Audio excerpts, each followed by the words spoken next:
Yo, shout out to everybody here in the chat, you guys. I know we've been very active today, but shout out to everybody watching on DOX ENT. Also, shout out to everybody watching on Raiders Unlimited, my brother Wasted Talents channel.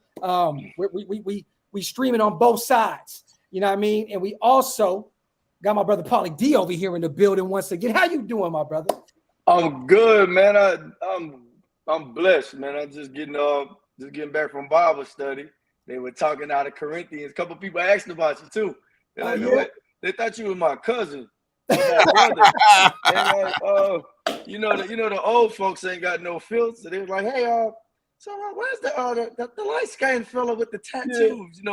You know, they thinking you are, or they like thinking I represent rappers, doctors, well, you came in there with the tats out. It was great, man. They asked for, What's funny is I think one of the pastors walked up to me and he looked at me. He's like, Assalamu alaikum, my brother. I said, oh, my God. And that was cool, man. And I had a great experience, man, at church with our brother Paul on Sunday, man. Met some really good people. And my sons just asked today if we're going to go to church on Sunday. I said, I'm going to holler at Paul, see if you're going to be there. If you're going to be there, we definitely going to pull up, brother. I ain't about to miss. Look, unless I'm at a football game, I'm now row 6. First Baptist Hamilton Park, man. Y'all come see me, man. I'm sitting in the same spot. Hey, and Wasted, I gotta tell you something funny. So you go to church or whatever, and they say it's time for the visitors to stand up, right? The visitors gotta stand up. It's that part in the black church, and they play a little music. I felt like my boy was a little nervous. No. Hey, you kind of hesitate. Hey, I didn't hear it, bro, because Paul nudged me like, motherfucker. I was like, oh shit. So I stood up. I was like, oh, damn, I didn't realize I wasn't paying attention. You know what I mean? I was kind of like, yeah. I ain't know, man. You had got kind of nervous. I was like, come on, bro. You do a podcast. Ain't no way you stand up for 30 seconds in church, dog. Hey, man, listen, it's a different kind of heat standing up in the house of God. You know what I mean? Yeah, hey, man. I love church. I'm comfortable in church. I had a ball. Like I danced to every song that was sung. Yeah. You know what I mean? And we had a really good time. And one thing I loved about the music, like one thing about this church was there wasn't too much talking. We were saying is music is the universal language. You know what I mean? So pretty much, bro, it was a dance hall in there, bro. We was just, hey, bro, you know what I mean? Like the whole Sunday. Hey, the crazy part, man, is I was like the choir. They've been trying to get me to join, right? I don't know if I just look like I can sing or something. I think people just assume maybe, I got R&B singer looks through the mask. Yeah. But they just like.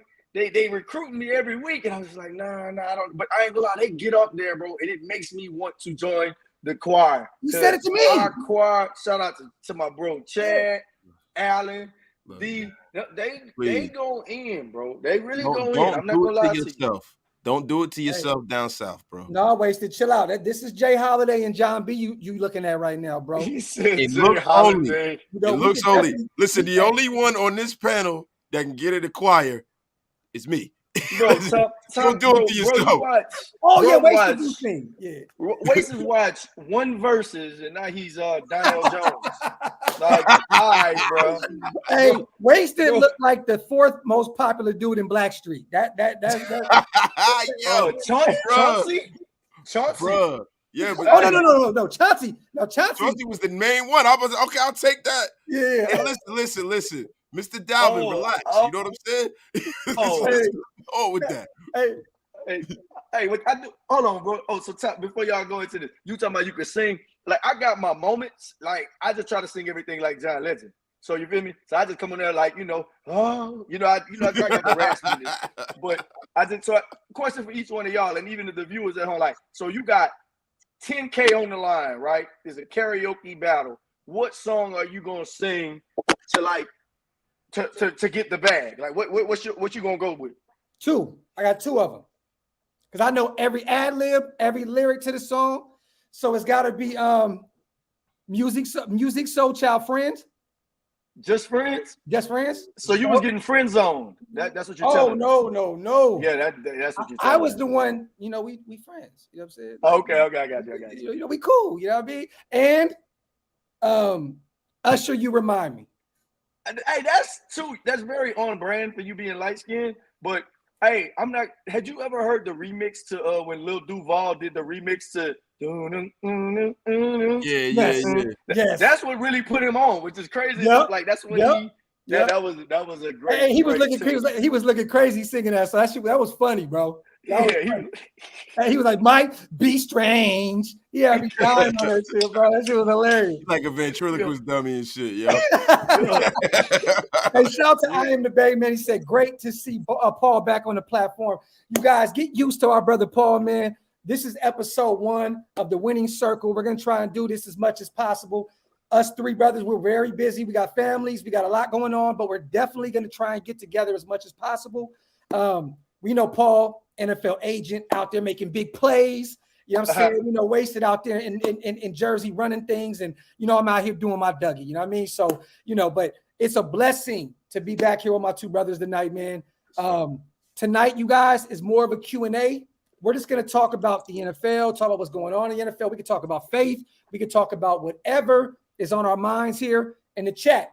Get them questions in, whether it's for me, Paul, Wasted, don't even matter, man. Get them in and let's talk. What's up, Paul? I see you already laughing and shit. What's up, bro? Man, look, bro. People sound laughing all the time. I think I watched our show the last time we did it, and I was laughing and smiling the whole time, bro. Like I'm dead serious. You know, like you can't fake that happiness, bro. I just be happy to see y'all, man. Like I just getting out of Bible study tonight. They talking about Corinthians and just loving people the correct way and just loving your brother. I love. Because bro, at the end of the day, man, that's really why I be smiling. But I ain't on no drugs or nothing. I'm just happy.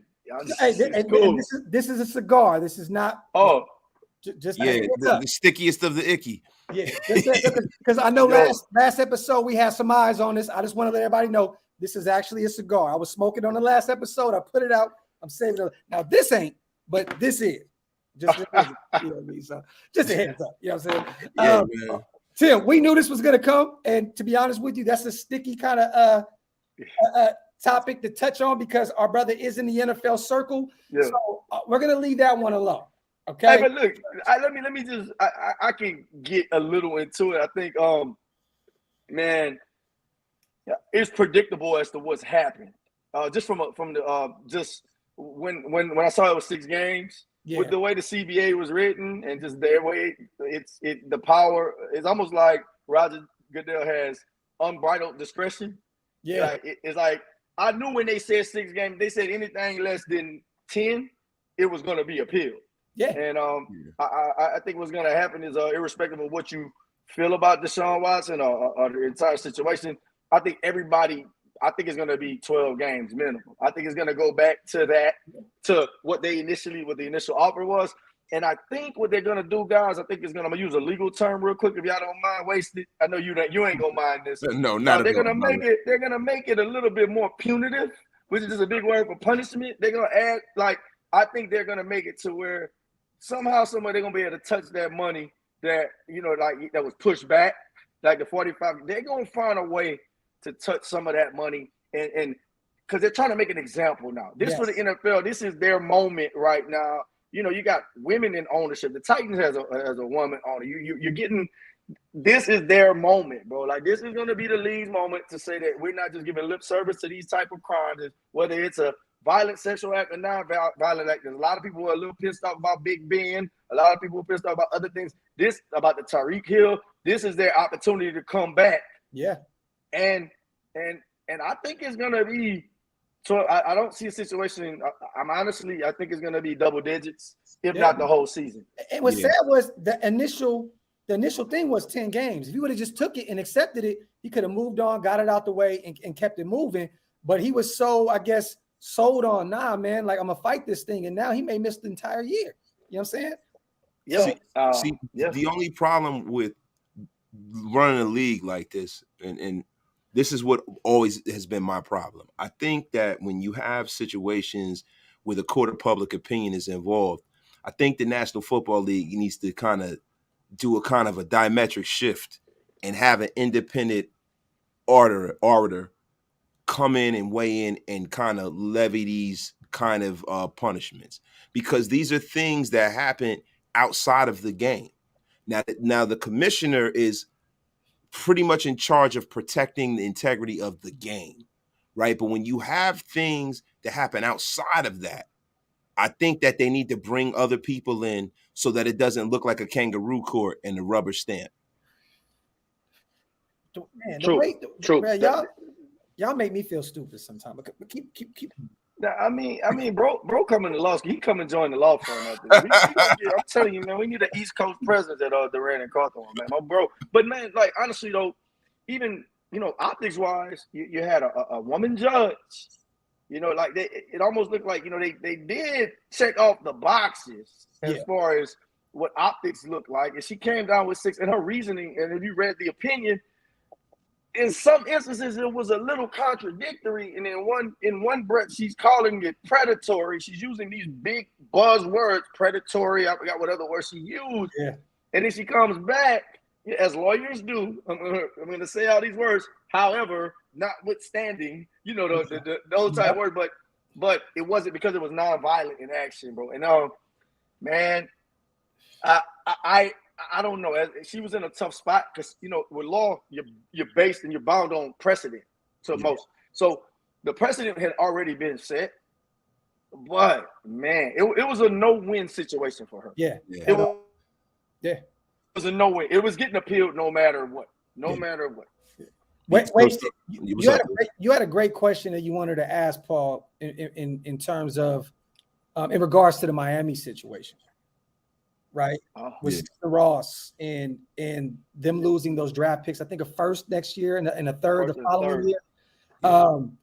And for basically tanking. I mean, this is what NBA teams do year in and year out. I mean, we watched the process in Philadelphia unfold for like 5 years. Yeah. You know what I mean? And it's just a regular thing in the NBA. I mean, sometimes, the lottery balls don't really fall in certain people's favors because of it. San Antonio. There you go. I mean, look, my Kings actually tried to win last year, and we ended up falling into the top 5 because we didn't tank. But what's your thoughts on that situation? My thoughts on the proof of it, or just on in NFL? On Stephen Ross and the whole Brian Flores situation, you know what I mean? And basically, Brian Flores coming out and saying, like, they were telling us to lose games. You know what I'm saying? Like, right. and now it comes back and kind of, hits him in the face. I mean, here's the thing, man. I think in the NBA it's a lot easier to tank than in the NFL. I think in the NFL, man, it's a little bit more difficult. These guys playing for jobs. It's very difficult. You got guys back in the roster. You film, the eye in the sky don't lie. They know they might end up with that team next year, so they putting out bad film. These other teams don't care or think or know if you're tanking or not. I think it's way harder to tank. Even that year the Lions went 0-17 or whatever they went. Yeah. Bros was still tough. Trying to win. So I think it's tougher just because of how football players are wired too. Like, bro's really not trying to tank out there, I think. I don't know. I've talked to guys who were on teams that were terrible. Yeah. Like, I had a client playing in a terrible, terrible situation. They won 1-2 games. They were trying to win. But now back to what you said about Flo, man, it's like I tend to believe him. Yeah. There's nothing about him, just his demeanor, how he goes about his business, that he doesn't has he probably struggled in his player management? Having the 2 coordinators was a little questionable. I was like, bro, like, what are you doing here? But as far as integrity and how he's built and how he's raised and what people have said about him, I had a guy, Kirk Merritt, was on the team with him, played for 2 years then. Bro, straight line, and he about his business. So I really believe it was said. Now, did he say it in jest? I don't know how it was said. Yeah. You never know how those conversations go, bro. Yeah. But he could have been drinking. Stephen Ross might have been sipping. Bro. It could have been. I don't know how he said it, but I do believe it was said. Point blank, period. It was said. I think, the way the National Football League is currently constituted, it's not the same kind of metric that was set by older owners. You had owners in the 80s, going back in the 70s, the 60s, the 50s, where, most of the owners who owned the National Football League were in the business of football. Where now you have people who are in other businesses and they own professional football teams the way we own Jordans. It is a hobby for them. Now, their hobby is making money and they're not into losing money.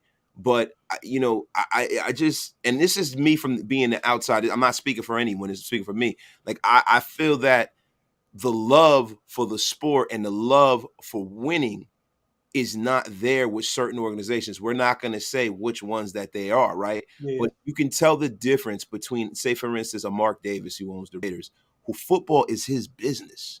Yep. The Pittsburgh Steelers, football is their business, bro. Yeah. The Rooney family, that is their business. They love that team and they want to win. You could tell Mark Davis wants to win. He wants to honor his father. And there are other owners who are hedge fund managers who shall remain nameless. Yeah. Facts. Hey, you spitting waste. There's a lot of those guys. Let's just call it what it is, man. You got a lot of these guys who just got a lot of money, and they just in it because they want to say, "Hey, you come over here." They just want to show you off to their rich friends. Like rich people, those rich people. I don't even think they care about football. They care about the access. Yes. And what it looks like. And you're like, "Hey, point to superstar player. Watch this. Watch this." They just come to this kid's birthday party. They like the idea of that, bro. And these are facts. They got billions. Like my grandpa used to always say, you can't never tell people what to do with their money. Like some people got hobbies. Some people want to own hotels. And these guys want to own an NFL team, not because they love football, bro, but because they love access to great athletes. And they marvel at these athletes because they know they can't never run a 4.3. So what do? You know, it's like, bro, you know, there was like guys paying tens of thousands of dollars to go to Michael Jordan's basketball camp. Grown men. Grown men who averaged 4.3 points per game or 1.8 like Skip Bayless did in high school. Going for it's the fantasy, bro. It's the fantasy. Water pistol. My boy Jalen. Yeah. Hey, I got a question real quick. Let's shift gears a little bit. We know that tomorrow, you know, our Raiders, me and Wasted Raiders, the Chats Raiders, play in the Hall of Fame game, right? Yep. So I got a question for you as the NFL agent. Say it's preseason, right? Yep. You have two clients. Shout out to both of them. You know, Jeffrey Simmons, Tyree Phillips. How do you feel as an NFL agent, your players playing in preseason games? It depends on the situation. Jeffrey's a star, right? But if that coach says, I want to see what he looks like in preseason, I want to get him out there and get him some burn. As an agent, how do you take to that? Well, I mean, as an agent, you trying to protect the best interests of the client, right? So agent, but that's the hard part about being an agent, right? Because ultimately you work for that guy. All you can do, you know how somebody's wired. And I can tell you right now that Jeffrey Bernard Simmons, I said, the way he's wired, bro gonna go out there and play no matter what. Like right now, if he could be playing football in the living room, that's just how he is. So sometimes you gotta have those conversations. I don't know how much. Generally, I don't think he's gonna do all that much in the preseason. But I know if they want to see him out there, he's gonna be out there, right? Whereas so it depends on the situation of the player. I think Tyree is a superstar, and he will be. But at the moment, you know, if you look it up, he's embroiled in a battle. He's competing. He and another guy who's a very good player, they competing. Tyree won the position last year. You know, I believe he's gonna do what he has to do again this year. But I want him out there in the preseason. You know, I want him in those pads. I want him because you got to think about it. Like your audition, you trying to win that starting role, but let's say somehow you don't get it. That's more positive film. Yeah. And with more positive film, okay, he might not be a starter to you. There's another team in the league right now. Hey, we might give up a 6 for him. We might this is a better opportunity. So you want those reps. You want those opportunities, man. So I long story short, I think it depends on the stature of the player. Some of those guys need, because think about it, man, you got to get some type of live reps too, because week 1 come, you ain't got nothing. Yeah. Depending on the player you are, bro, you really might go out there and get hurt because you don't have meaningful reps. And with Tyree also coming off an injury, it'd be great to see him out there getting some reps early on. If they do decide on playing him in preseason, it's always good, like you said, to have extra tape. Like, oh, he's ready to go. Like he's ready to go. He's over that injury. He's ready. He's ready to rock. You know what I mean? So yeah, no, I definitely agree with you on that, bro. I just always thought, you know what I mean? Because I'm like, how do NFL agents navigate through that kind of stuff? You know what I'm saying? Like that's tough to see. A star like you said, I think Tyree will be great in the NFL, but someone that's already been proven like Jeffrey, for someone to say, I want to have him go out there and get some reps, that's a little shaky. It's like, oh, we got a contract year going on, brother. Like, I don't know if that's smart to have my guy. He's proven already. You know what I'm saying? So yeah, the situation dictates the access and you know how much they play. But one thing that I always wondered, when you're shopping a player around, and say for instance, the money is here, is a lot here, right? Mm-hmm. But the opportunity to play and to showcase their talent is over here.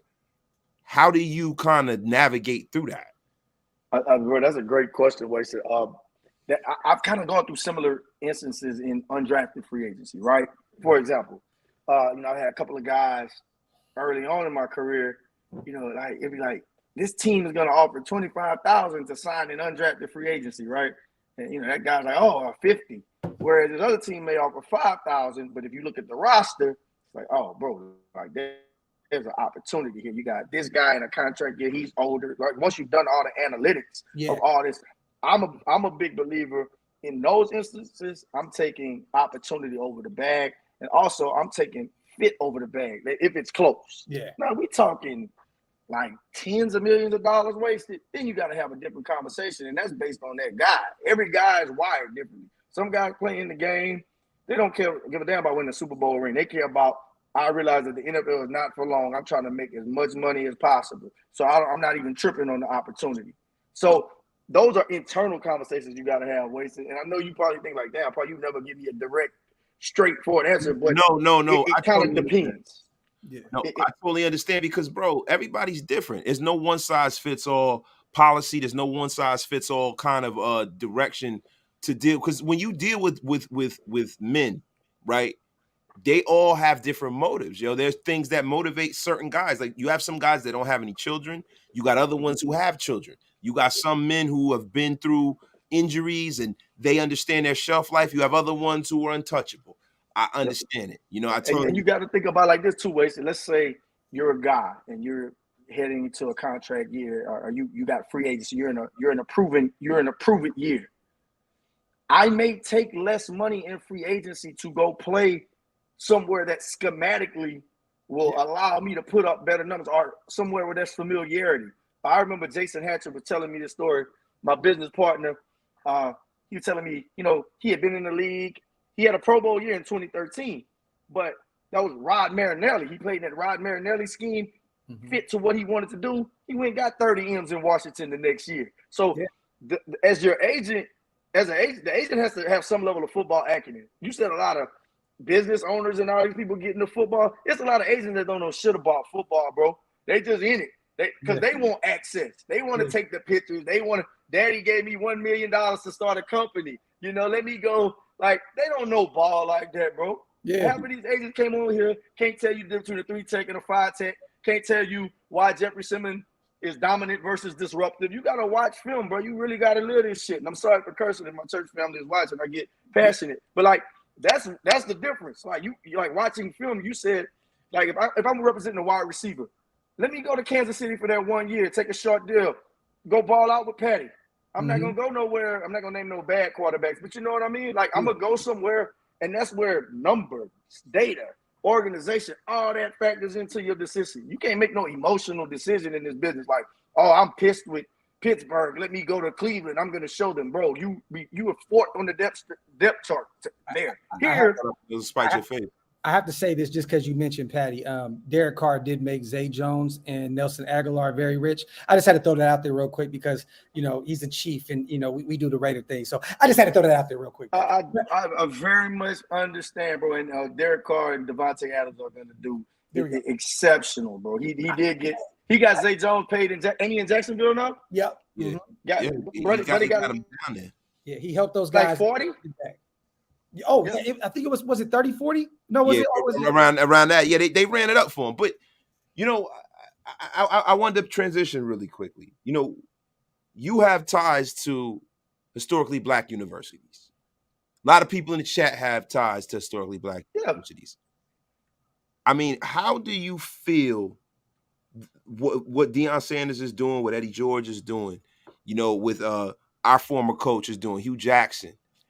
How do you feel? How far do you feel we're off in the HBC, in the SWAC, and the MEAC from competing with the major conferences?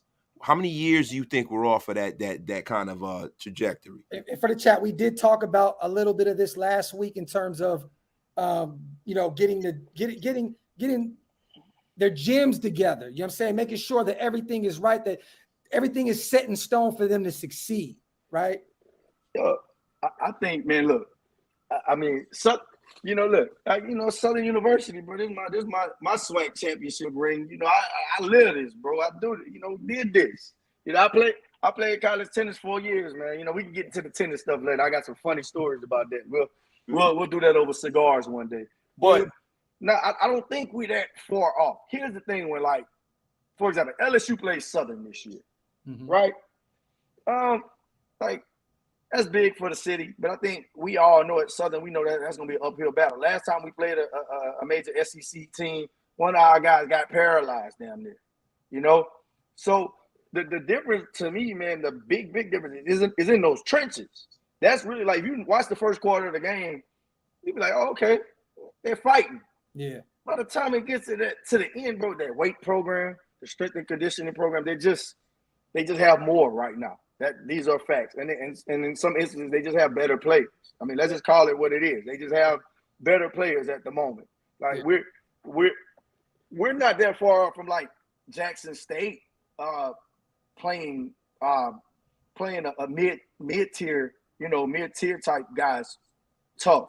But, like, the powerhouses, we still a long time away because we're so far behind, bro. And just in the recruitment, we just getting a couple of 4-stars. Like, when we get a 4-star at a HBCU, it's an outlier. It's like, wow, that's the norm for these schools. So we got to have at least 5 to 10 years to at least level the recruiting field, like to at least have comparable talent across the board, not just a couple of guys. It's gonna take us some time, bro. So we nowhere near close right now. I'm just being honest, and I hope nobody. We're not. That's facts, though. We're good enough to compete. Yeah. I'm not saying we're gonna get beat by 40 or 50, but, like, right now we're not ready to compete with them on that level. And even Dion said that. Yeah. I think Dion said, like, bro, come on now, I'm not crazy. Like, I'm not about to go out there yet. Like, it's like Andy just said it in the chat. He said Dion said it the best. The difference right now at HBCUs is the trenches. The men up front. It has nothing to do with the skill positions as of right now. It's just the up front. The trenches. It hits different. Bro, watch the senior. Go watch the Senior Bowl. Watch how them DBs and receivers from small schools and black colleges, they go crazy. Chad Williams from Grambling went up to that Senior Bowl, went 3rd round off of it, bro. Like, it's not that much in them trenches. I mean, on the outside, and even so in the trenches, bro, that gap is narrow. Let's not forget about Titus Howard. Let's not forget about Armstead. Let's not forget about a Jatari Carter who just got drafted from Southern. Like, we starting to put those dogs out in the trenches, but it takes time. It takes continuity. We don't get there, bro. Like, right now, Jatari Carter is a bit of an outlier. It's like, wow, we got somebody drafted, like, from Southern who played O-line.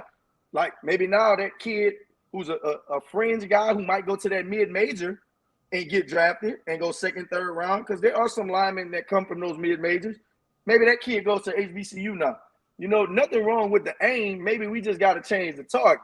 And we're not getting no 5-stars right now, but let's get those 3-stars. Let's develop them. Yeah. Like, let's develop those 3-star guys. NFL's full of mid-round guys and mid-major schools. Guys come from Hofstra. That guy from Hofstra could have went to Alcorn. That guy who went to Southeastern Louisiana. Look, Robert Alford went 2nd round from Southeastern Louisiana. He could have easily gone across the street to Southern. Yeah. Danny Johnson went to Southern. He's a DB with the Washington Commanders. I mean, it's coming, bro. It's coming. It's just going to take time.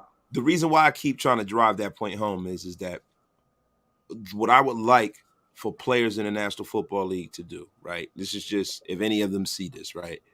I would like for them to invest in these schools because there's not that many of them, right? So if you invest in the programs, you're laying the groundwork to keep these universities open. The reason why these universities are important in our community is because, man, there was a time where Black folks couldn't go to any of the other universities. And this was the only place we can go. And we got to make sure that doesn't get lost in history. There's a lot of history. The backbone of Blacks in America come off of Black university. It's very, very important for people to maintain that, cultivate that, and to keep the money flowing so these organizations can compete with the major, programs, man, because there are too many people in the National Football League who look like myself, look like you know what I'm saying, that have the resources, and they should remember that.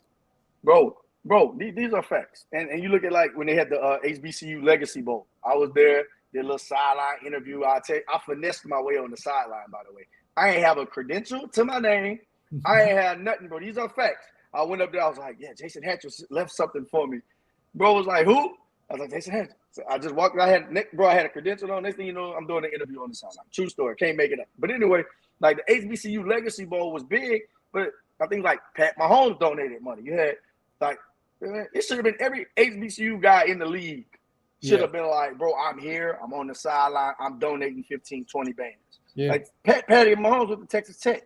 Yeah. Like it's on us to start doing a better job. But I'll say this also. Some of these guys ain't as inclined to donate to their school because they didn't really have the best experience. Like maybe that school didn't get their pads sent on time to an all-star game, or maybe that school pissed them off along the way, got on the bandwagon once they got to the league. So sometimes those guys have stories why they don't fool with their school like that. So I think it's incumbent on those schools to make sure that they're nurturing those relationships too. Yeah, like, it goes both ways, bro. It definitely does. You know, I've always been inclined to feel like, you know, when you have something that's right in your face, you really can't see the whole picture, right? But when you take that hand and you put it out like this, you should be able to see the whole picture. So when you're in the National Football League from that little school that you came from, you should sort of be able to see the forest from the trees now because you're away from the situation, man. And I hope that most of these guys, man, that are in the league go back and they water that plant because it's a needed thing in our community. It's very much so. But think about every big school, you know, Harvard, the Yales, is like they have endowments, and they are who they are because of their alumni donors. Yeah, that's what it is. Like that's why they keep thriving. And to your point, man, you made a point, bro. Like I went to Alabama A&M pro day for D. Anderson, big time player, was at LSU, produced, should be in the league right now. Look him up, D. Anderson. Big body receiver, kind of like remind you of Darren Waller. Got some Darren Waller comparisons. Wow. Promise you, if you look him up, trust me. Anyway, I was at his pro day. It's in Alabama A&M. There's a quarterback at Alabama A&M who was at the NFLPA Bowl, highly regarded as one of the best HBCU quarterbacks, Akil Glass. Yep. Bro, ask me how many teams were at Alabama A&M's pro day. Ask me. How many? The loneliest damn number, bro. One. But the Tennessee Titans were the only team at that pro day. There's pro days all up the street, bro. UAB, it didn't take nothing to be there. I mean, you got to think about it, bro. One team at your pro day, how we going to get a legitimate shot at getting in the league and getting a camp like that?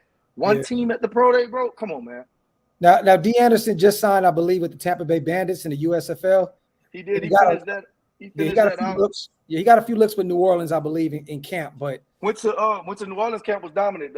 They called back right out the camp, kept them to take a physical and everything. So that normally means like, hey, we cutting somebody, we bringing you in. Yeah. They signed Jarvis Landry soon thereafter. So I think he just fell victim to a numbers game. But no doubt about it, bro is an NFL caliber player. Tony, I'm gonna get that question in real quick. I got a question, man. The UDFA situation as an NFL agent. How do you guys attack that? Like how does that work behind the scenes when these guys go undrafted? Are you guys already representing these guys, or are you reaching out? Hey, you need someone to represent you. I'm here. I'm gonna get you a job. Like how does that work? Are you saying? All right, let me ask you this. Let me ask Tony this. Tony mean? No, that was my question. Okay, so do you mean as far as like? I can speak to it from. Let's say I've signed a guy already, and we're going through the draft process together, right? And we realize, and he goes undrafted, right? Are you asking how that process goes? Or are you asking me like if I get a new guy who I haven't worked with at all, he went undrafted and now he's looking for an agent? Which one are you talking about? Both ways. The first way, right? If you already have one, and how do those calls go? Is it just like instantly when the draft is over, that phone? Nah, bro. Crazy part is, as an agent, you start to have a more general idea. Like if a guy, like they call it like 5 through 7 through peak, it's called a priority undrafted free agent, right? Okay. You going through the draft, you watching, bro. Like you're gonna be talking with teams up before the draft, like because at that point they're trying to call you. Here's what they're doing, bro. like they trying to build a rapport with you, like the scouts or like their college pro director. They're trying to build that rapport with you so that it comes Paul, your Wi-Fi. to like make a decision. Yo, Paul, the Wi-Fi. Hold on. I'm gonna get Paul out real quick and bring him back in. Hold on. Paul, your Wi-Fi started tweaking, brother. Pop back in real quick. Because I'm gonna do spirit fingers right now to make all of you entertained right now. There we go. All right.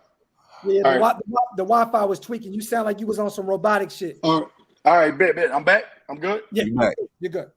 All right, so basically, I was saying like you're gonna start to know, bro, because like they'll be hitting you up throughout like weeks prior to the draft, checking in with you, talking about how you fit into their scheme, and like they really want to take you late. They're gonna tell you that they want to take you, so they're like when you're making a decision, you're like, well, they were gonna draft you. They really trying to finesse you and build a rapport with you, so that you know when it comes down to making that decision, you'll like I took my emotions out of this business a long time ago. I feel like my first year as an agent, I made a mistake in undrafted free agency. Steelers had called like round 5 or 6 my play, and I should have just accepted right then and said, yes, we'll take it. Because you can take it, as long as you ain't signed nothing, you can renege and do. I didn't know to do that, and that was on me. And I let the player like, no, we not taking it. Next thing you know, we in Washington, terrible situation, get cut the first rookie weekend. That was on me. I learned from that. So basically, what I'm saying is like you get into those situations, they'll start calling you. You'll make your big board as an agent. You'll have analyzed the draft, the players at the age, the position, all these things, their history and undrafted free agent, everything that you can do to just give your guy the best chance to make the 53-man roster. Yeah. That's really what you're doing in undrafted free agency. You're not thinking about money per se, unless they gonna pay you like $100,000. Like they're gonna pay you like a draft pick. That means they view you like a draft pick, and more than likely you're gonna make that team. But most time they're giving you 10 bands. Teams are allotted so much money that they can spend in undrafted free agency. Most teams 10,000, 15,000. That's it. So the money don't really matter. Yeah. It's all about the opportunity. And as an agent, you and your client should have had that level of conversation. Like, hey, here's our top 5. Here's the situation. When it comes down to it, we're gonna be ready because they're calling you all through the draft. 5th round, 6th round, 7th round. It's the wild, wild west. You got to be ready to make a decision. Are there a lot of UDFAs that are not represented, that don't have representation? And if so, like, how do you guys reach out to them? Like, hey, look, man, like, how does that work? They'll hit you up. Like, a lot of times, bro, here's a rule of thumb. Most times if a lot of agents or multiple agents ain't calling you, or you don't, chances are everybody ain't going to miss. It's very, very seldom that you'll find somebody who was really, really, really worth it that couldn't find the agent. Now, those situations happen, but they're very, very few and far between. So guys will start hitting you up like, because, your number is listed on the NFLPA directory. So somebody can call me right now. Hey, man, I'm such and such. I'm not going to lie to you, but like early on in my career, I had a bigger heart. It's like, I still have the same heart, but I was just like, I'm trying to help everybody, bro. Especially they come from an HBCU or like, I love an underdog. I feel like, bro, like I'm trying this and that. But sometimes those are the guys who like the most demanding. Yeah. Like, bro, I just tried to help you on the love and you calling me more than DJ Chark? Come on, bro. Like, you tripping. Yeah. Like, so it's a fine line. But there's a lot of those guys out there that can play. But, for me, bro, I don't got the time no more.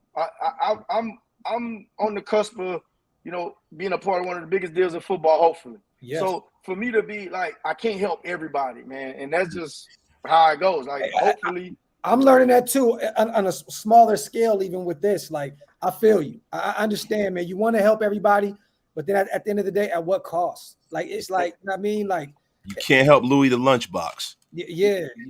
You can't, bro. Like, but every chance I get, like with those like Caleb Carter's a kid from Southern.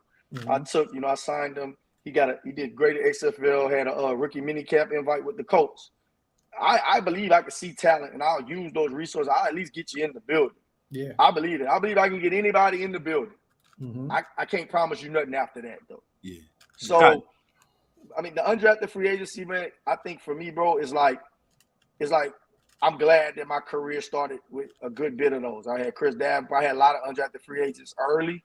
Yeah. I'm glad I got that experience, bro, because it afforded me the opportunity to meet, at the time, a lot of these lower level scouts are now high level front office. So like we kind of grew up on the same trajectory, right? Like guys I met, like, damn, you the director of personnel now. So it gave me an opportunity to meet a lot of people. And I really learned how to do this, bro. Like I didn't cheat the process. Yeah. When you undrafted free agency, like, shit, I can't own McDonald's if I ain't never worked fries. Yeah. You know? So I still like, you know, I still tripped out. Like Ian Rappaport texted me the other day, and I'm like, man, that's crazy. Like it's hard to not look at yourself as the guy that with the book bag on who's getting kicked off the sideline. It's like the college gridiron showcase.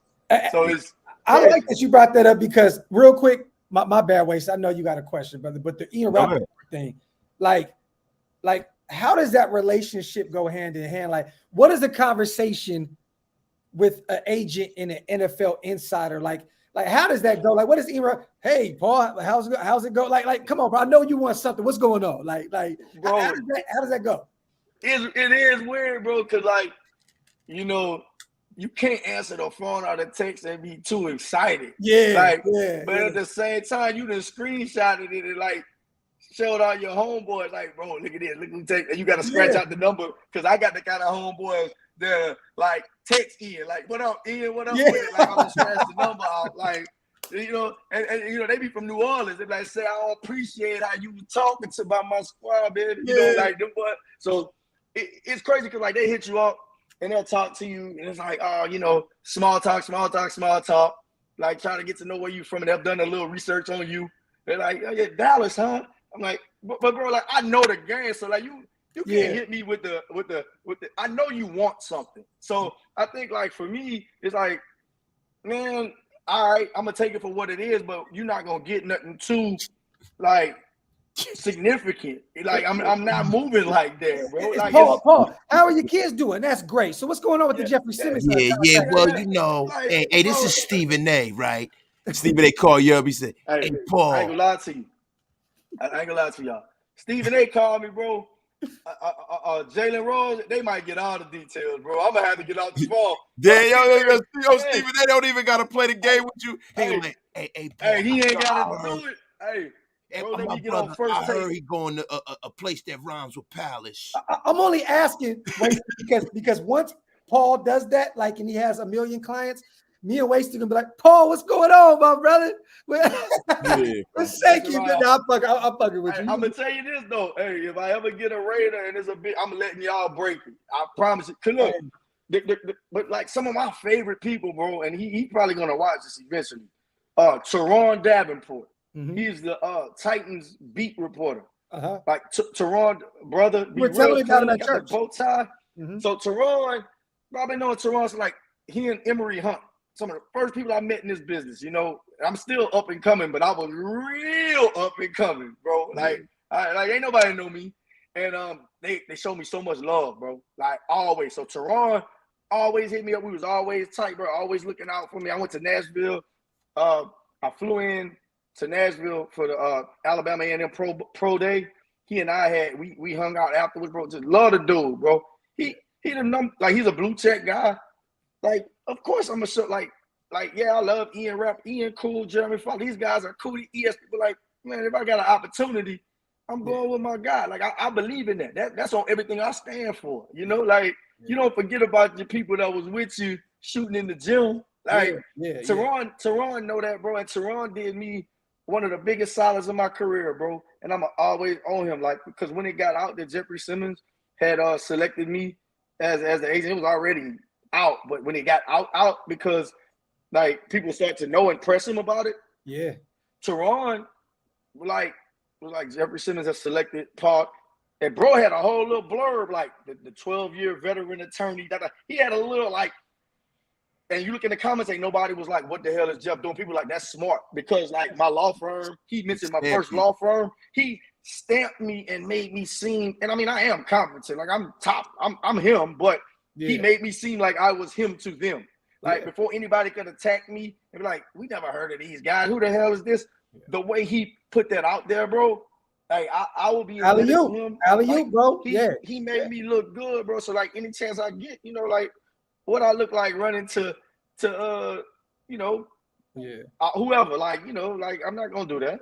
Yeah, no, I love that, man. Tony wants to know, Paul, as an NFL agent, what do you look for in a player that want to represent him? And I know the easy answer is right, superstar qualities. I mean, you know what I mean? A great football player, great human being. Like, is there anything else that you look at in terms of like a player coming up? Like, you know what I mean? Yeah. I know a good human being, right? You don't want to have a head case on your hands. Like, no.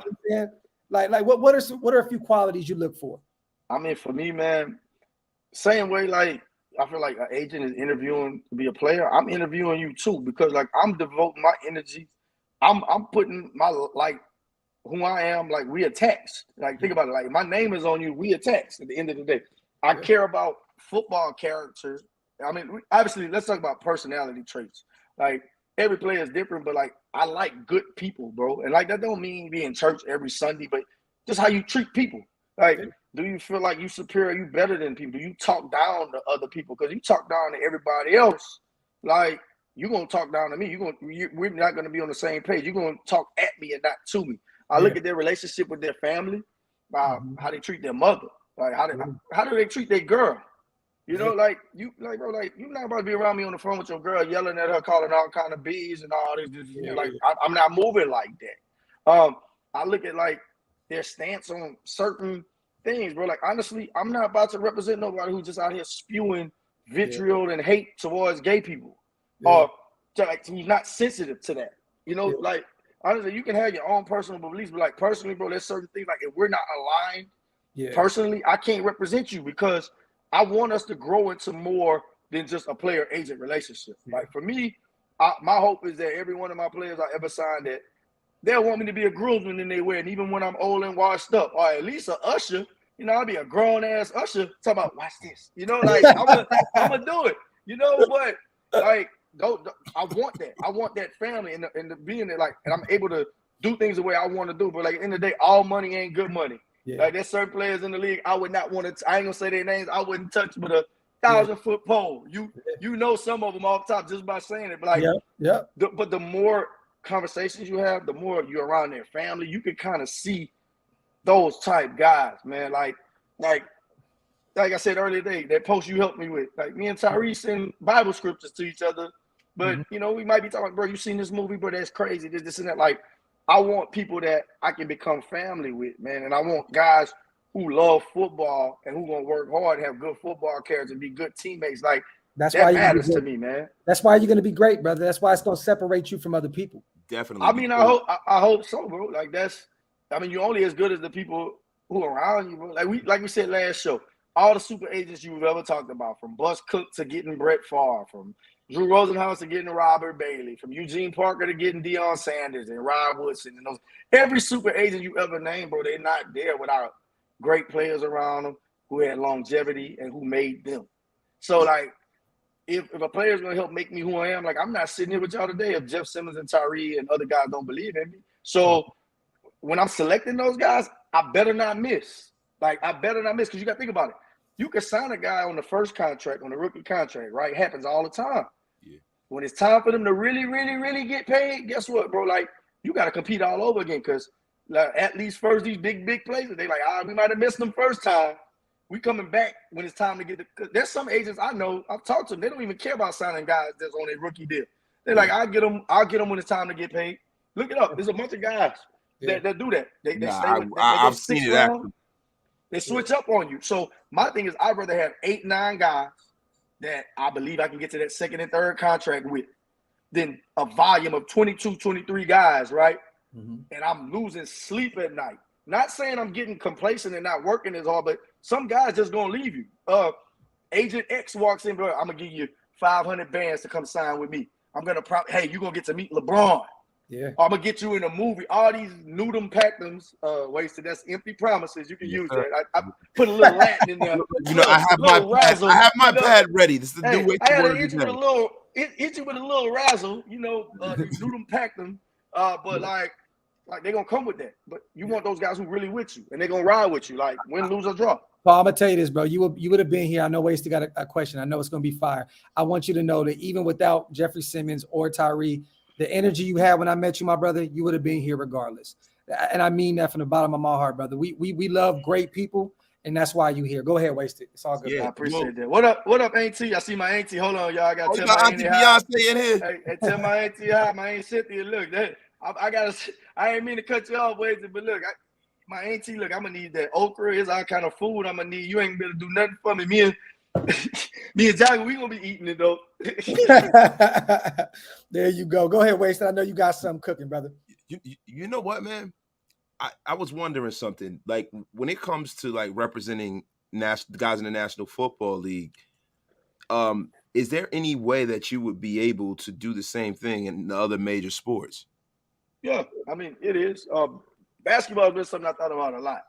Right? You can take a test. I think it's a little easier to be a basketball agent than the process to be NFL. Because the NFL requires you to have a college degree and like either a master's or what they call 7 years of negotiation experience, quote unquote, right? So like it's I thought about it, people hit me up about baseball, but I don't really know nothing about baseball. I'm gonna be honest with you. Like I don't want to be one of those guys. I'd be just like one of those guys who getting the football, don't know nothing about it. I just be there for the vibes, bro. I got a nephew that played for the Dodgers. I don't really like baseball like that though, bro. Like maybe I can turn it into like maybe if there's a young and up and coming guy who wants to get into baseball, they can come work under like the umbrella. Yeah. But I don't care about it like that. And then basketball, bro, we talking about 2 rounds as opposed to 7 in the NFL. Yeah. The pool is very almost like the same 6 or 7 guys represent everybody in NBA. Hey, whereas in football, you got a guy like me representing Jeff Simmons. Like it's like you can come up in football if you're in the right situation. Like I can't do it, bro. Like I love the game too much, bro. Like I love it too much. I love it. That's a beautiful thing, and I understand that you're not really like well versed in baseball, but even a novice would know. Let me ask you a question. Who is the most recognizable baseball franchise in the history of sports? Oh, man, don't do this shit, man. I mean, like, you talking about like that team that in 1927 won the World Series? You talking about those guys? The Yankees? Talk. It's the Yankees. I mean, thank you. I just want to. It is. I mean, you got to think about, bro, that hat. Like, bro, it's the Yankees. I just wanted to put it back into the proper perspective because we kind of beefing with this whole baseball thing right now. Hey, but I will say this though about baseball, bro. Like, I feel like I ain't going any show because I can at least talk. Like, I know the Padres just made a trade. I know there's some. Like, I pay attention to baseball, but I will say this: growing up, remember the baseball game Triple Play? Yes. Yeah. It was an EA Sports game, Mm-hmm. and I think a little bit before it was like RBI baseball. Yeah. Shout out to my uncle Gerald used to play this game. I played with the A's and Mark McGuire, Jose Canseco couldn't tell me nothing. But Dennis Eckersley, shout out to Dennis Eckersley, number 43, the little Eck was the man. My favorite pitcher of all time. But what you have to attribute to that is Balco and all kinds of performance enhancements that made that team what it is. Man. Ricky? Not Ricky. Dave? Ricky, the only one, and Stu. That's it.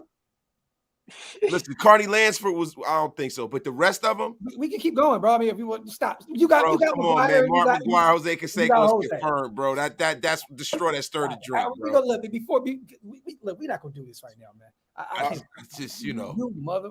All right, hey, I got a fun question for Paul right now. Since the A's is better than the Yankees, not this year though. Actually, you guys have a way bigger history than we do. I'm gonna be honest with you, but it is what it is.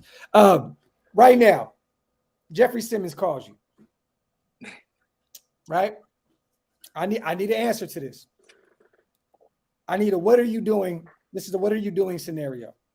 He calls you and says, "Yo, P, I want to be a rapper, man. I want to be a rapper." Oh, I knew it. I want to be a rapper, right? Let me ask you this.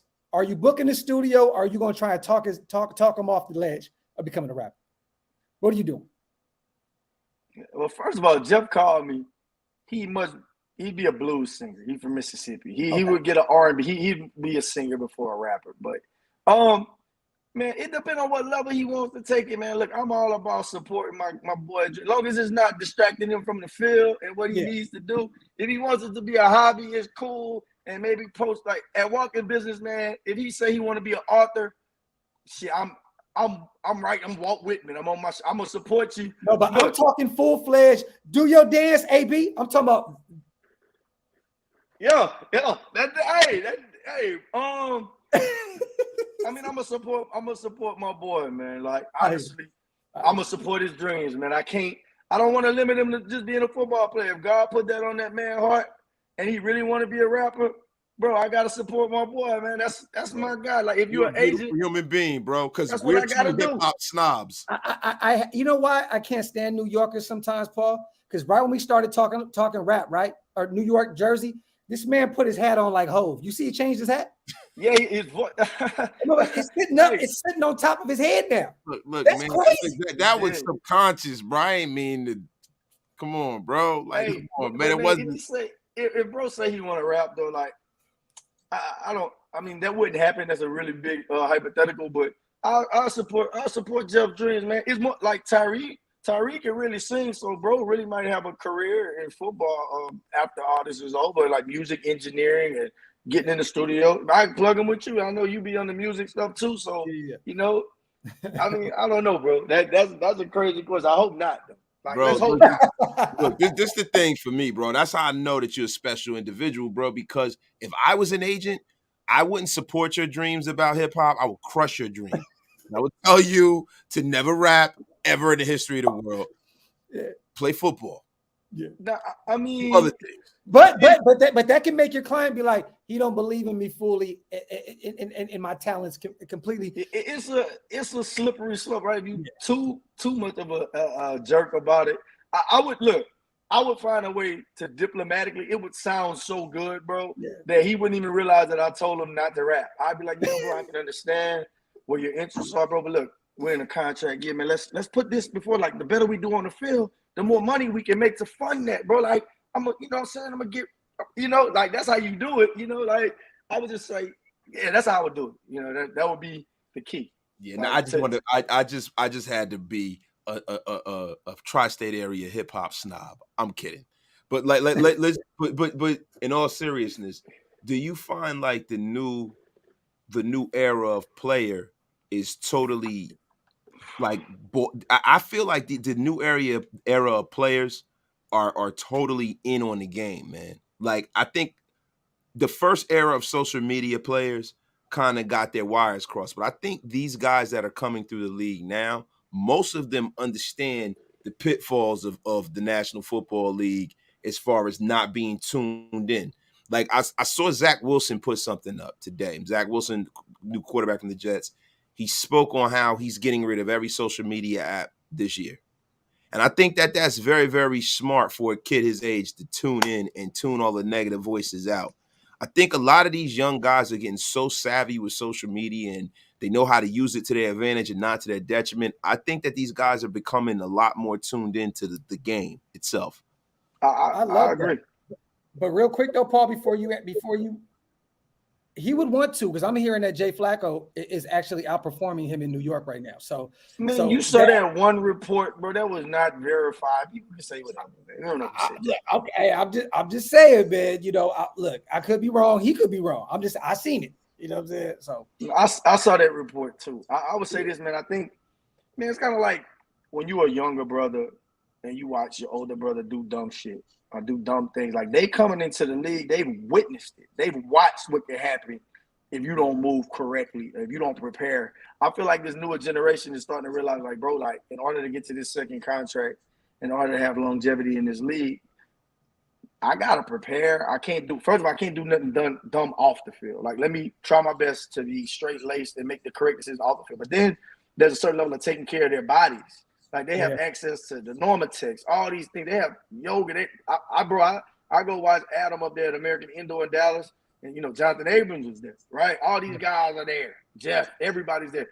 It's crazy to see how hard they prepare, and the ice tubs, cold. Like, I really feel like, yeah, they like social media and they're using it as a conduit to, like, getting off the field opportunities.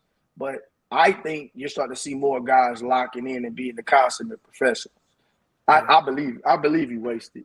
No, that was a great assessment too, wasted, because I'm starting to see a little bit more of that. I wish more. I mean, there's still some players. Like, remember we spoke earlier about Trayvon Mullen. Like, it seems like he's on the net all the time. Like sometimes it looks like he's not focused in on football because of he's tweeting so much or he's so active on Instagram.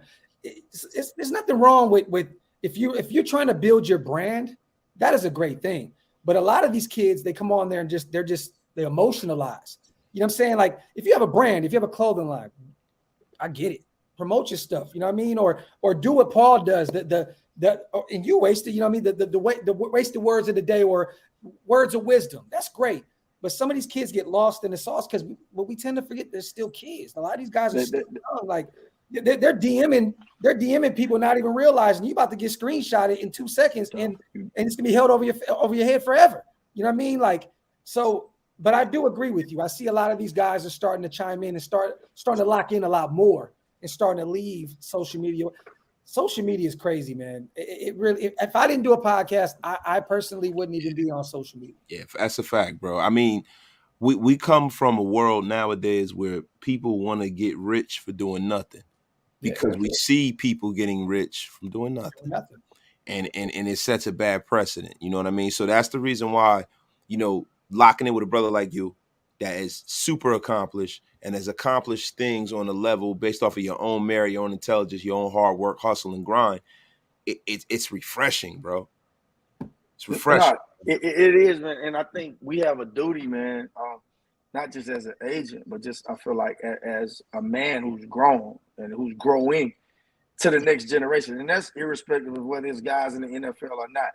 I try to mentor. You look at my DMs right now, his kids 10, 11 years old hit me up. Big on. Like, I take that seriously, bro. And so the best example, the best sermon is a great example. So like when with our guys who in the company, we stressing that, bro. Like, they gonna watch how you move too. I can't sit here and tell them, say, bro, like, relax on the alcohol, relax on how you moving, and I'm doing the same shit. You know what I mean? So I think you need that level of mentorship. A lot of these athletes just surrounded by yes men and people who just happy to be there, and they on the same type of time. You can't be on the same type of time as your players, bro. Like, that's there for. Like, you can't. So it's on us, not just the agents, but on people that they look up to and people that they're around, like, to set the right example and help them realize the pitfalls. Like, we got to be real OGs out here now, man. And that's not just for football players, for everybody.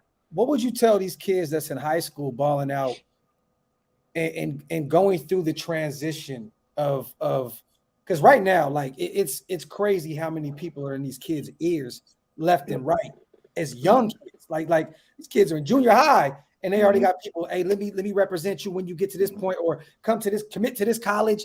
Like how would you tell a kid to navigate through all the chaotic stuff that comes with potentially being in the league? You know what I mean? Like, it's tough. Yeah. It's tough. Like, you got these little kids, they 13, 14 years old with blue checks on Instagram already. That's crazy. I got my top 25. They have a whole, like, them women do gender reveals. They do the whole school reveals. And like, that's become what these kids, like, care more about the offers than the product, than the play, than their team. Like, and that's just a product of today's society, bro. Like, a long time ago, we didn't know what Rivals was, or like Stars and all that. I mean, it starts with the parents. If we keep it in a band, like, the parents have to set that tone if they are around. In the event that they are around, you got to have somebody strong in that house to be able to see past all the, I'm gonna offer you 150. Like, if the household is money hungry and the mama say take that 150 to go, guess what they're gonna do? They're gonna do what the family says. So I mean, they're very predatory. They targeting these. I hate to say it. They're looking for these one-parent homes that ain't got a strong mother or father figure. Because I can't say there's some women. Because there's some women, like, there's some single moms or mothers, and I've sat in the room recruiting the kid. Oh, they didn't pull out my CV, my curriculum vitae. They didn't pull it out. Like, I'm saying is, like, if it is a one-parent home, make sure you got somebody that's able to look past the noise, because there's gonna be a whole bunch of bullshit and stuff that ain't got nothing to do with nothing. So, and you could also have two-parent households where the daddy's strapped for money, and he gonna take some bread, right? So, like, I would say this: like, sometimes we get too caught up. Like, yes, a two-parent home is ideal, but correct 2-parent homes, not the because it could be a toxic 2-parent home is worse than a 1-parent. Is worse than a functioning, wholesome 1-parent home. So it's just that people have to be in line, bro. Like, and understand that there's gonna be money thrown out there. You have to make the best long-term decision. Like, people are so quick to take that. Ain't nobody just giving you $50,000. It's something that comes along with it. Like, I was just having a conversation with my brother about this because my nephew's a national champion boxer, and there's a lot of young boxers that are around my brother who have, a big future ahead of them. And the one thing that my nephew doesn't have to worry about is wearing the full weight of our family. My brother always says to my nephew, no matter what you do, if you want to go to college, that's cool. Want to fight, that's cool. But just be the best you can be. Because I'm not looking for you to hold my water, bro.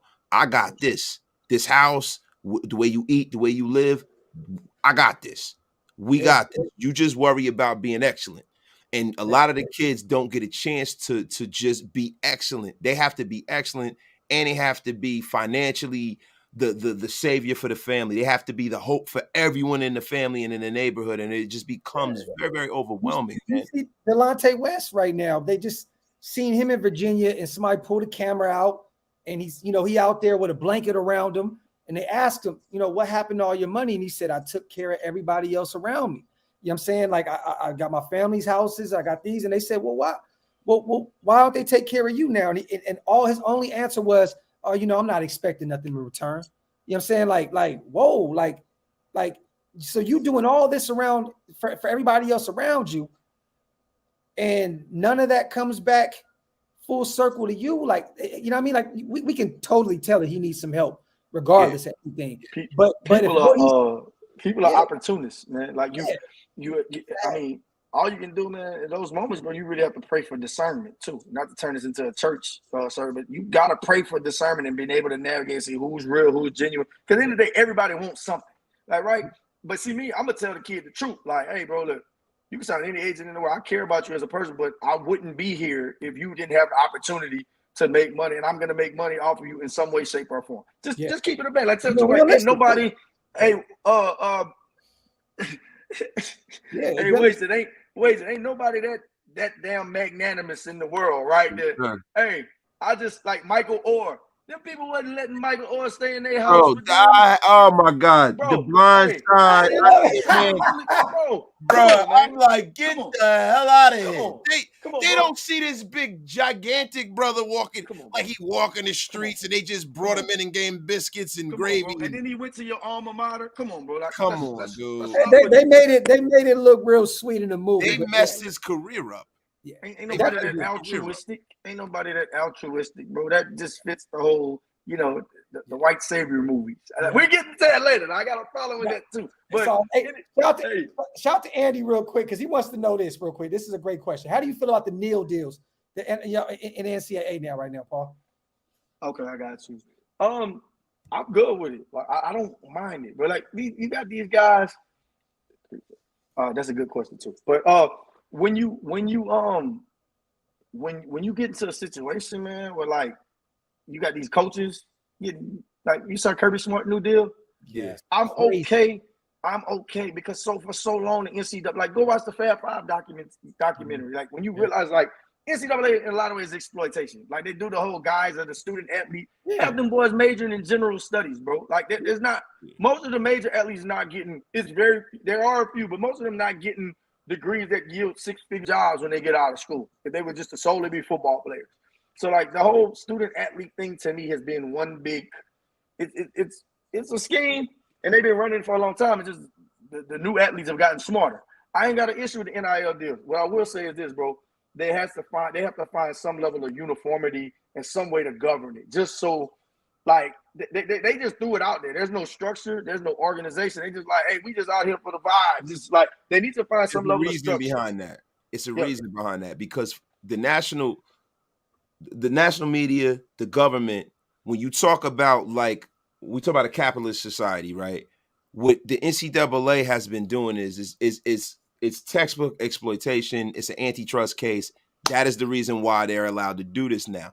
But what the NCAA wants is, okay, we're going to hands off.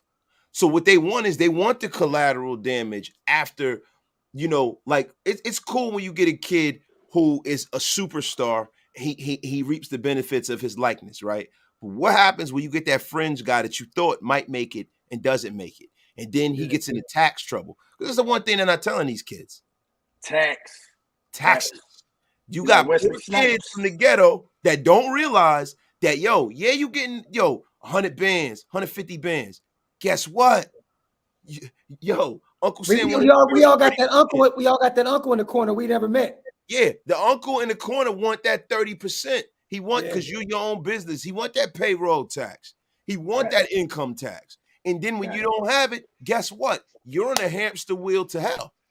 So they want that, bro. And I feel like it's a slippery slope, because anytime there's regulation in anything, there's going to be exploitation on one side or the other. So I think what needs to happen is the players that are going through this now, the ones that are superstars and the ones when they get back into the league, they need to reach back and get these guys the manuscript. Yes. Because this first generation of guys, we're going to hear horror stories up and down the media in the next 3 years after some of these guys that don't make it to the point that we think they're going to make it, owe people money, owe the government money, get screwed out of this, sign something they don't know what they signing and all this and that. It's going to be a problem. But I think that we need it, because the NCAA has gone through far too long controlling the destiny of people for things that is just stupid. Like what happened to Terrell Pryor and stuff was disgusting, crazy. Disgusting, bro. I mean, it's way more situations than that. It's like the Dez Bryant situation. It's a lot, bro. Like, come on, man. Like, it's the selective enforcement of it all. NCAA, they know their days is number 2. They know it, bro. Jackson. They know it. Let's talk about Bo Jackson. Yeah. Bo Jackson told everybody, listen, I want to play in the National Football League, but I want to play my senior year in baseball. The owner of the Tampa Bay Buccaneers was going to select Bo number 1. He said, listen, I'll fly you out, I'll give you dinner, da-da-da-da. Is this going to mess up my eligibility? Lied to him, told him no. Bo got on the flight. Bo ate dinner. He wasn't eligible to play baseball his senior year. And that's the reason why he was in a supplemental draft for the Raiders to take, because he said, I don't give a damn what happens. I will never play for the Tampa Bay Buccaneers. That's crazy. Terrell Pryor, another supplemental draft. That is the reason why Bo was in a supplemental NFL draft, and he played for the Royals first, was, All-Star game and, MVP All-Star game, and just being just excellent, running up walls like Spider-Man and being the greatest athlete to ever play American professional sports. I'm sorry, but I digress. Talk that shit. Hey, bro, I learned something new today, bro. I did not know he was. I can't wait to tell somebody that, bro. Yeah. You didn't know Bo Jackson was in the. I'm telling you, wait. I'm getting better today, bro. I'm getting better, man. It's iron sharpening iron, brother. Oh, bro, listen, man. Every time you come on here, and excuse my language for all the church folk that might be listening, I'm going to wash my mouth out with soap preemptively, but this man comes on every day and he shits gold. That's what happens, man. You shitting gold, brother. Hey, appreciate it. Shout out to Auntie Six. I love this question. I got a question, Paul. Rookies have their welcome to the NFL moment. What was yours? Bro, I think there's a couple of them. Well, I'll give you a low and a high. How about that? Like, you mean like the welcome is like, oh, this is faster than I thought? I'm here. I'm here. What was it that Jeffrey Simmons picking you? Like saying? Nah, that wasn't it. I mean, that's a big one. That's a big shout out to Jeffrey. I appreciate that, dog. But no, I think well, on the one side, like my first one, when I told you I kind of like I fumbled a little in the undrafted free agency thing. I didn't really know what I was doing. I didn't really prepare like for undrafted free agency. I didn't know how it worked, and that was on me. I feel like I could have done things a little differently. I should have. You had Omar Khan, who's not a GM for the Steelers, who called me, 5th, 6th round. And I allowed the player. I didn't push back at all at the player. He was pissed off because he wasn't gonna get drafted. He's like, I'm not taking that. Like, tell him no. Or I should have just vetoed that and took it. See, I'm thinking, oh, they called. It's gonna be a bunch of other teams. I didn't know. Rule of thumb now is like an undrafted free agent. You accept the first thing that comes. Yeah. You accept it, and because like I did that 2 drafts ago with the Bears. The Bears had called for Kirk Merritt. I accepted. Hit old boy back later like, hey, bro, we going to Miami. My bad. You're just going to be pissed off. I'd rather burn that bridge. But he gets it. It happens, right? That was my first one. And it was kind of like Kobe shooting those air balls in Utah in 97. You know, it was, and the crazy part, it was my birthday. That was my birthday. I drove all the way back, and I'm just pissed off because like I knew I wasn't the best. I said if I ever have this again, I'm gonna be better.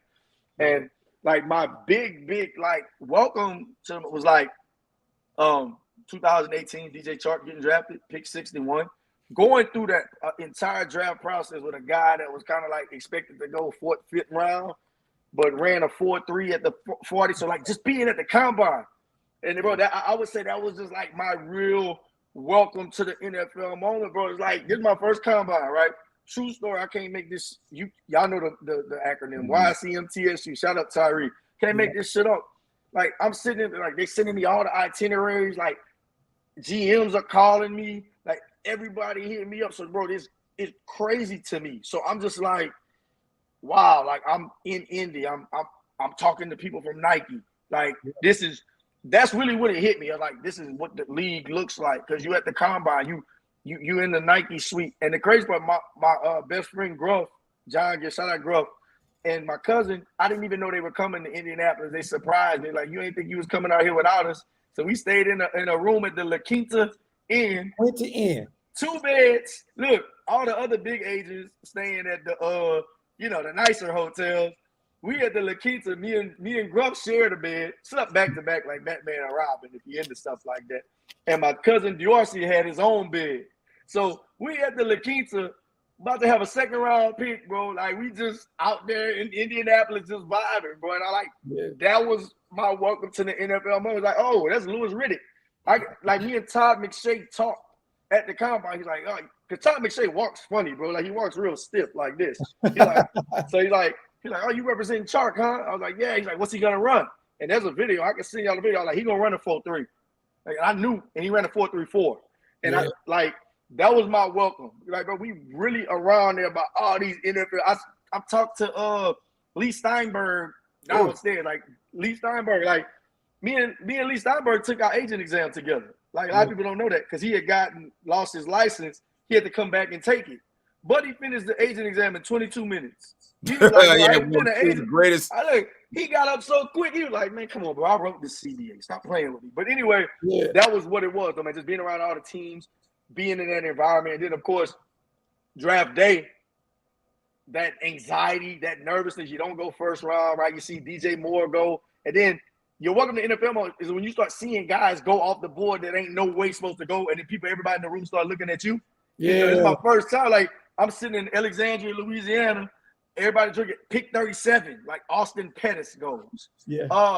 And then pick 40, Cortland Sutton. It's crazy how I remember this, right? You can look, it's correct. We like, damn, we're gonna go to Denver. So pick 6, James Washington. He's like, man, come on, bro. Like, we can't go 3rd round because now we getting less money from Nike if we go 3rd round. It go from 40,000 to 10. Yeah. And sure enough, that phone rang, and it wasn't even from a Jacksonville area code. His phone rang and my phone rang at the same time. Yeah. And it was like, this is such and such. We're going to take you here at 61. And we knew and nobody else knew in the room.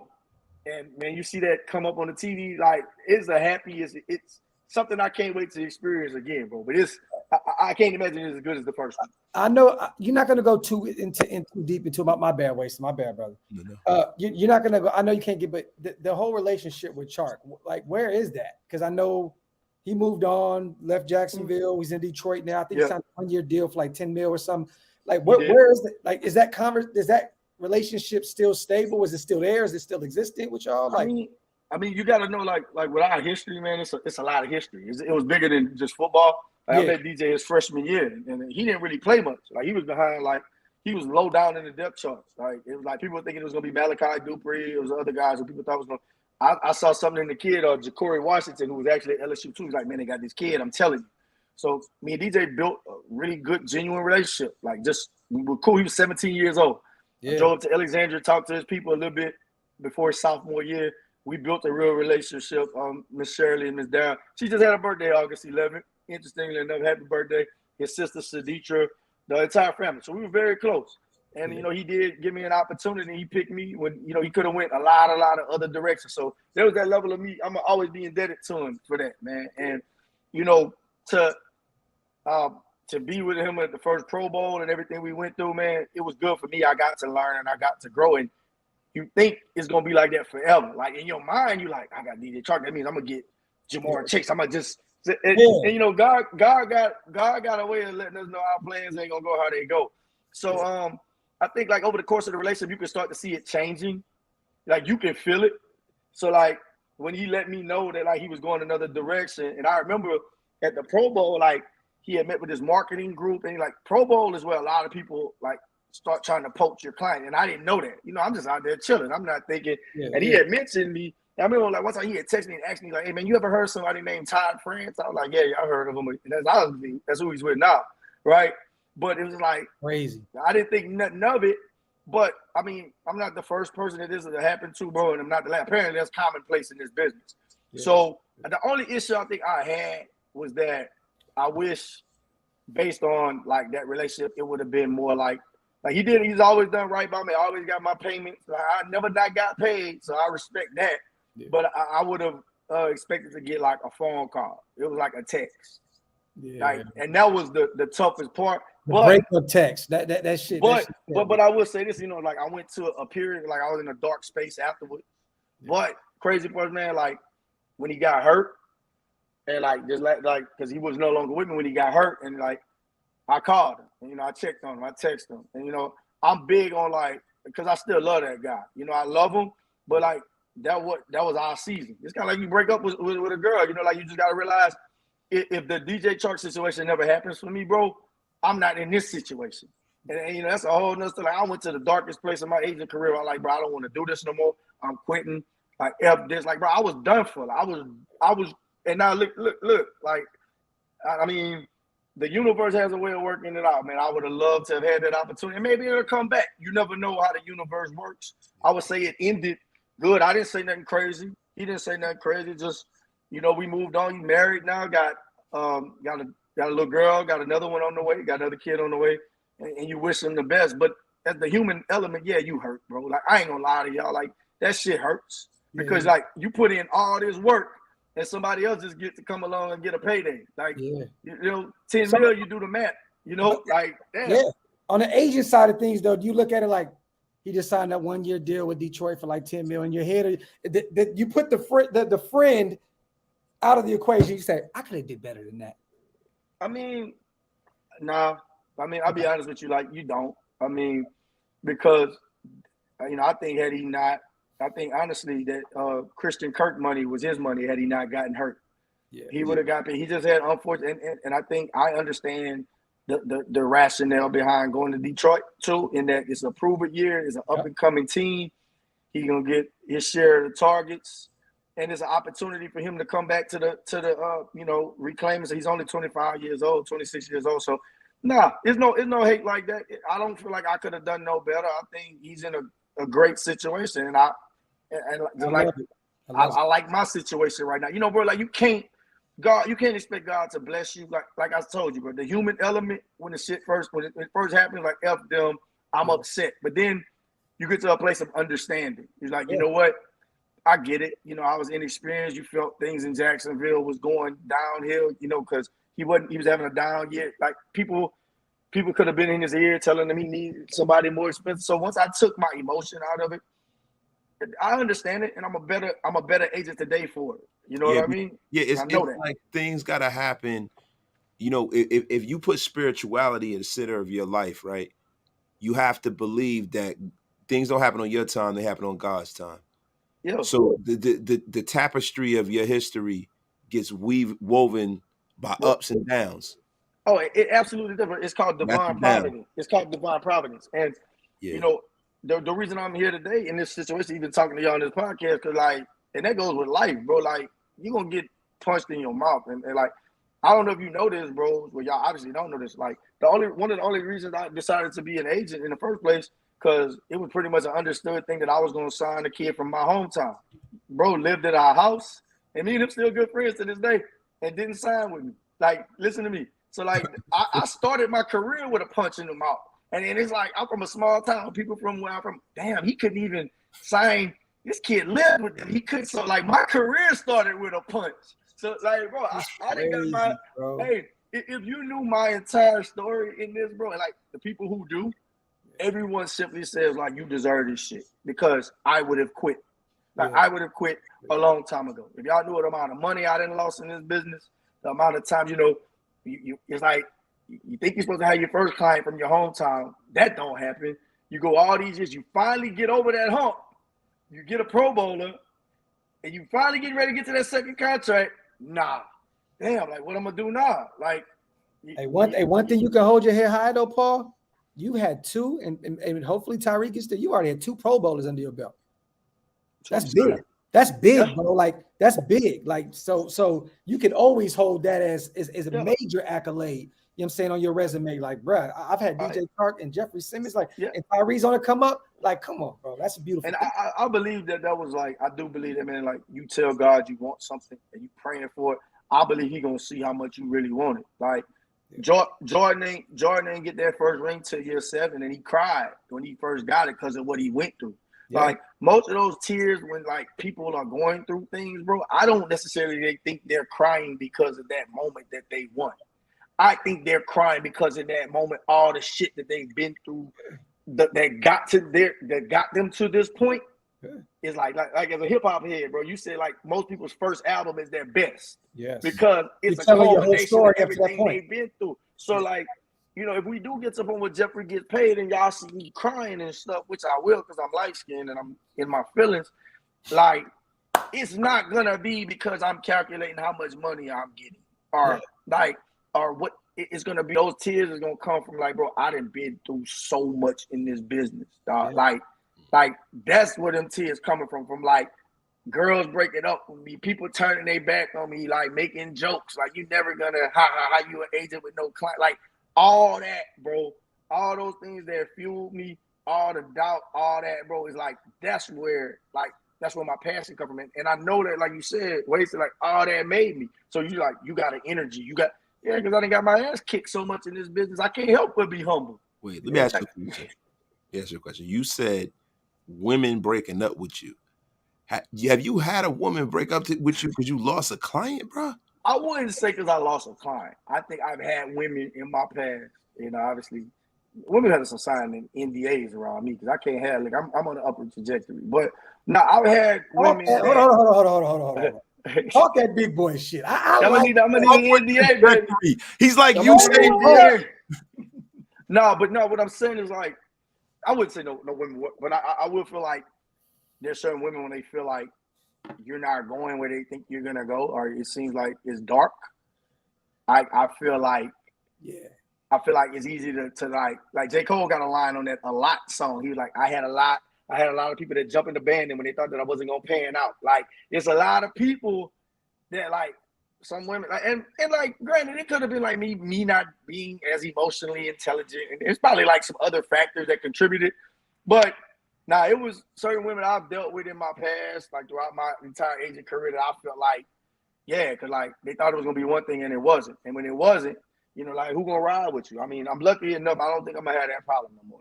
Like, I think we're in a good space, but I'm not going too much. I think I'm gonna be all right, guys. I think I'm gonna be all right. Yeah, I think you. But you know what? I think even if you didn't have the client base that you have right now, you'd be all right. Like I'm telling you, brother. Like, there's something goes with having a good spirit, man. Like, you know what I mean? Like, something comes with it. It does.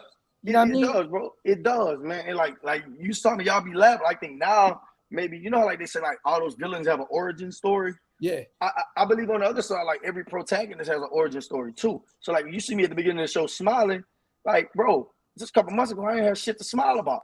Yeah. Like, I'm fighting depression, I'm drinking, like, I'm drinking for no reason, bro. Like, imagine just waking up in the morning. Like, can you imagine waking up in the morning like, it's 9:32, I'm gonna take a shot. Let's go. Like, like, I was borderline becoming an alcoholic, but like functioning, and like, it's Bible study at 7:00. I'm drinking on the way to Bible study, and I had to make those changes, bro. Like, I was tripping. I was in a dark place. I was depressed. That's why, like, I'm okay with talking about mental health with my players, because I've lived it. Like, I know what that feels like, not to be suicidal, But to be like driving on the highway, like, man, if this truck veered over and hit me, it is what it I is. wouldn't even care, bro. Being numb. I'm like, bro, you know what? I'd rather die today and people be like, he got all this potential than to live to be 70 and be a failure. Like, I had that crutch and be like, he was on his way up, bro. I was really in a dark place, man. And people had told me, I remember one time I posted, I think you saw it, I had like 150 days not drinking. There were people who inboxed me and they were like, I wouldn't share that with people. People are gonna use that against you in recruitment, and it's like, bro, I'm a down there sort of being myself. Yeah. Like Jeff, Tyree, all those guys, you know, they hit me like, bro, we proud of you, dog. Like we've seen that growth in you. Like I gave up drinking. Like I like, nah, bro, I'm cool with being honest with myself. I'm around people who drink all the time. I don't even want to drink. Will I drink again, bro? I don't know, but I kind of made that covenant to God and to myself that like I'm good on that, bro. We like, here right now, brother. I'm cool on it. I'm coming up on 3 months right now too. I just chose to just, you know, chill out off of it. I told myself I'm not going to put the expectations on me of, oh, I'm never going to have a drink again. If it presents itself at some point, cool. You know what I mean? But I want you to know, is both of us, you know, hosts of our own respective podcasts, we're very transparent, and I believe, and yes, that's a fly. I'm in the garage. It's just making itself known in the podcast right now. If y'all can see it, but I think our platforms have grown tremendously because we're transparent, right? Real people respect real shit. You know what I mean? Yeah. I really believe in that. I would rather have a real 100 people support me than a million fake motherfuckers that don't really care about what I got going on. Them people don't be caring, bro. Like I ain't gotten to such a space of, man, seeking external validation. Yes. And like wanting to prove people wrong more than I wanted to prove myself and the people who really fool with me right. You know what I mean? So like, and that could get you, bro. Like you get on social media. It was a time I couldn't look at David Mulugeta's Instagram page or Nicole Lynn or anybody in that business because it took me to a place like, man, I'm better than them. Like some bullshit. Like it. Yeah. Like, and I had to get out of that, bro. I had like to really break it down. And it's almost like, you know, sometimes like you starting to learn how something, you got to break it down. And so you have to almost break your entire self down in your line of thinking. It's like, bro, I have a lot to be thankful for. Like, I need to have a level of gratitude. Like, that's a slap in the face to God. I'm like, bro, you allowed me to graduate in the top 5 of my law school class. That's like, crazy. You like coming from where I'm from, you know, like making in the 140s on my LSAT, which is unheard of. You know, I had to break down and realize why I was grateful, bro. And I think once you get to that space of like gratitude and get out of that comparison, because the business you in, all you really have is numbers. Like I only got 2 clients, he got 20. But no, let me be thankful for the 2 that I got. Let me be thankful for, you know, damn, I'm on a podcast with Wasted, and damn, I should be on a podcast with Stephen A. Right? Like, nah, let me be thankful and treat everything I get. You're on a podcast with Stephen A., baby. You know. Hey, I was being illustrative. Hey, I was making an analogy. Yes, yeah. Like I think you better than them, but I'm just talking like, bro, like it's just like I just had to look myself in the mirror, man, and all that darkness, bro, is like why I'm able to like. If I hadn't gone through all that, like you brought up the DJ Chark situation and all the other things, I wouldn't have been able to talk about that a long time ago. I'd be like, I don't want to talk about it. Like I'm good on it. Like now I'm okay because I've processed it, I've internalized it, I've looked at it through that other lens. All this, bro, is like now when I do come and you do see that Simmons deal, you do see everything. God knew I wasn't able to handle that at that time, bro. Like I believe that God not gonna give you what you're supposed to get until you're ready for it. I'd have fumbled the hell out of that shit if I'd have got $100 million deal 3-4 years ago. I wasn't right spiritually, bro. I'd have been out there.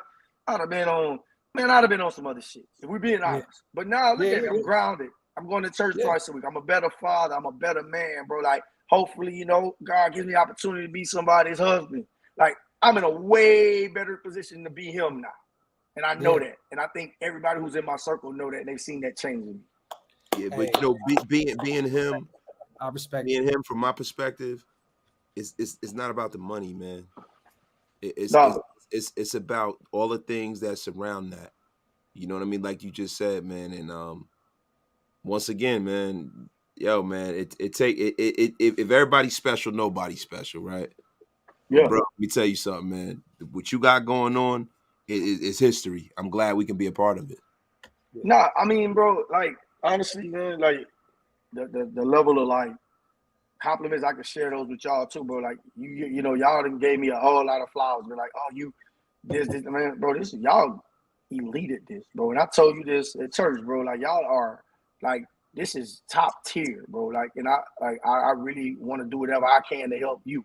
Like I don't like unilateral relationships. My uncle always told me, he was like, it's cool for friends to use each other, just don't misuse each other. So like anything I can do to help you, man, like you helping me, bro. Like I don't believe in unilateral relationships. I don't. I want to be able, you know, I prefer where our resources become commingled, and I can do whatever I got to do to help you. Whether that's talk about mental health, whether that's like whatever it's gonna be, bro. Like shit, count me in. Like you, like if I got to go to the East Coast to fool with you, I got buddy passes, bro. I can fly out there for about $192 once I pay the taxes both ways. So it's up. I ain't mad at that, brother. I think the next winner's circle, whenever you're available, Paul and my brother Wasted, whenever we can all agree on a day, let's do the mental health thing. I think that would be solid. You know, look, we can always talk football. We all love this, and we can talk this game. We've talked this game, I think, on live for about 10 hours combined already today.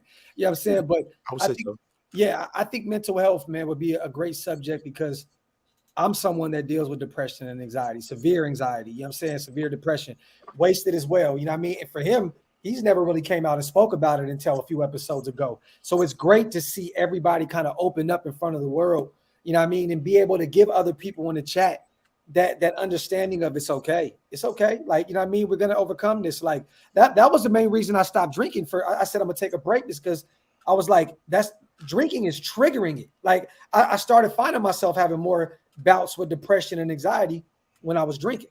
I haven't had a spell in almost 3 months. You know what I'm saying? So I'm realizing that comes with that. You know what I'm saying? And I'm not one of them kind of people, I think, at this point where I can just have a drink once and then kick it and be cool and then just not go back to drinking anymore. I'm not that dude. You know what I'm saying? Like I get to drinking, It's just real shit. You know what I'm saying? I respect it, bro. I respect it. Like I get it, man. Like we all got each. So I'll be happy to do that mental health show, man. Whatever you want to do, man. Like I'm game. I'm honored to have the opportunity.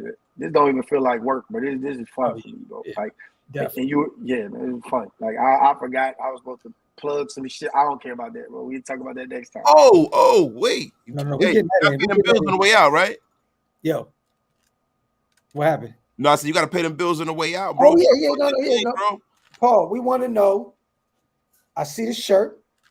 You know, for those who don't know, you know, our guy is, you know, in law business as well. It ain't just football business.